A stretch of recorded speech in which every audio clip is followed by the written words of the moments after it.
especially a lot of eager young minds for the last 3 days, part of this international symposium on startups. And possibly we are in the concluding part of the journey now, the last 3-day journey. I take this opportunity to welcome my brother Ghanshyam Tiwari from the Samajwadi Party. And very interestingly, he studied in Chennai. So we don't anymore see this north-south disconnect like many politicians keep talking. And professor who's moderating, and my friend from the Congress, C.K. Kumaravelji.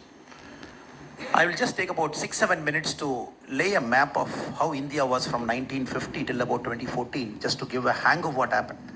Then possibly the changes that BJP government, party that I belong to, brought in from 2014. 1951, we had an act called the Regulatory Act of 1951. The same act was repeated in 1956 called the Regulatory Act of 1956. If you go on Google and try and find this age-old time, what is this Regulatory Act?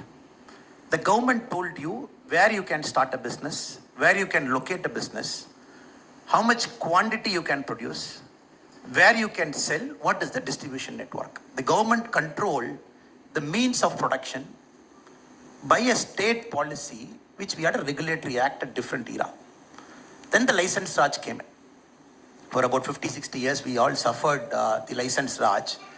And if you look at the act that was existent in license Raj, we had acts like Nationalization of Major Bank 1969, Restrictive Trade Act 1969, Foreign Exchange Regulation Act 1973. So the government at that points of time were thinking more on the regulation part, restrictive part. So the government probably overreached by saying, I know what you know, and please listen to me and walk in the road that I am putting for you. And when Modi ji came 2014, when we promised a new era, a new India, when we promised in our manifesto, when we took power, one time, then second time, possibly a third time in 2024, now look at the changes, the transition that has happened. From a regulated country, we have become a country of facilitator. The government right now, the language that it thinks is facilitation, facilitation, facilitation. Unicorn, the startups with about $1 billion valuation and more, you can count with about 3, 4, 5, 6 numbers, where in 2014. Right now we are at 107. The third largest country in the world with number of unicorns. US is at 645, 6 times more than India. China is at 322, 3 times more than India. India is at 107.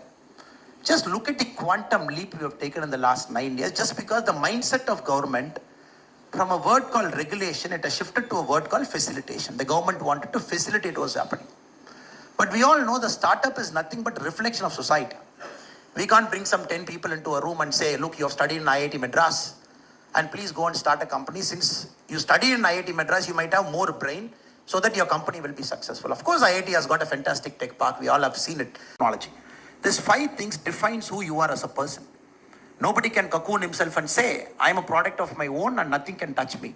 Politics touches you from morning till evening. Economics touches you from morning till evening. Legal touches you from morning till evening.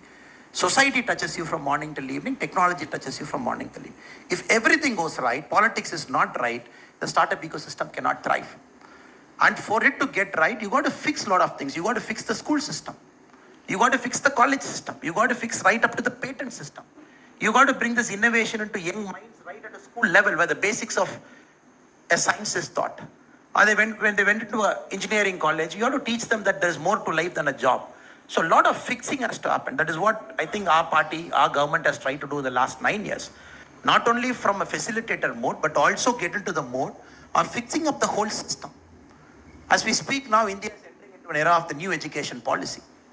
You tell me which country in the world the new education policy stipulates in a CBSE board, coding should be taught from class 6 to 8. In India, it's compulsory in CBSE schools from this year, May 2023, coding should be taught from class 6 to 8. Data sciences should be taught from class 8 to 12. Artificial intelligence should be an optional subject from class 8 to 12. Just imagine. We talk about the learning systems of Koreans, the learning systems of Chinese, the learning systems of Singaporeans, where they continuously score very high marks in the world learning outcomes. Now the new education policy is bringing in a change where we don't want just subjects where rote learning is encouraged or we get some marks which will help us to clear some entrance. We are bringing this, the Atal incubation centers. Schools have got platforms. Government of India is facilitating where you want young minds to think.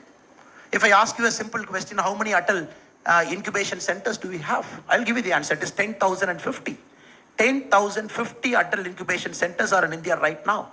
76 lakh students are part of the Atal incubation lab. If you go to the Atal incubation lab website, if you go today, just try and see the 200 best schools. The Government of India awards the 200 best schools every month, which utilizes the Atal incubation lab properly. Last month, Tamil Nadu had 5 schools. Schools in Peramballur, schools in Thiruvarur, schools in Karur, where I was born. Small cities. Meaning the Atal incubation lab has got some technology product. It is being ranked in the top 200. You go to West Bengal state, you can rank all the 200. You see all government schools, Jilla Parishad schools. Higher education, no more regulation now, which will, a group of people from Delhi will come and inspect, more like a punishment mechanism. I will say a curtain is not right, toilet is not right, I will not give you a ranking. Now the all India based complete composite ranking. We want to encourage 1 point of the 4-star, 5-star, whatever ranking we are getting. The main ingredient is innovation and technology. That has got the highest marks now. So India is becoming a patent producing nation. We are not a nation which is going to copy from Chinese or the Americans or the Europeans. We are producing original patents. That is why the startup technology park of IIT Madras is a global hotspot now. So higher education we are fixing. Then we are fixing up the ecosystem. The World Bank in 2014, when our government took over, it said, in the innovation index, where was India? If you look at the innovation index is not just an arbitrary number. Innovation comes when the school system is right, college system is right, when the ecosystem is right, only then innovation can thrive. If you look at innovation, where we were, the innovation index, we were somewhere around 81, the global innovation index in 2015. We have jumped to 40 in 2023. The government of India is very clear, especially the BJP government is very clear. If we have to hit $5 trillion economy in the quickest possible time, it is only startups which is going to take us there. I see very funny, my friends from opposite political spectrum, they say, oh, India is not a 4 trillion. There was a discussion 2 weeks back. Yes, India hit 4 trillion because we don't calculate a real-time GDP number. People from other parties said, no, we didn't hit 4 trillion. Somebody said we have hit 4 trillion. Yesterday, Raghuram Rajan ji, a former economic advisor, he says, India is not going to hit 5 trillion in 2025. Now, this is the conversation now. We are talking of a country which can hit